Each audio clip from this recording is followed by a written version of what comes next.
How to remove artists from Spotify. Hello everyone, welcome back to the channel. In this video today, I'll go through the steps on how you can remove artists from Spotify. Well, the process itself is pretty simple and pretty easy, so let me go through this video. In order to remove artists from Spotify, what you can do is simply go ahead and open up Spotify first. Once you open up Spotify, you can search for that particular artist username and open up the page, as you can see on the screen this way. Once on the artist page, the profile page or the artist page, you'll find the three dots option there. Tap on three dots. Now, while you cannot directly block artists on Spotify, you'll be able to unfollow them or follow them, right? If you have followed them, you can unfollow them.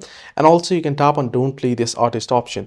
This way, Spotify won't play any music from that artist again. So this is how you can remove artists from Spotify.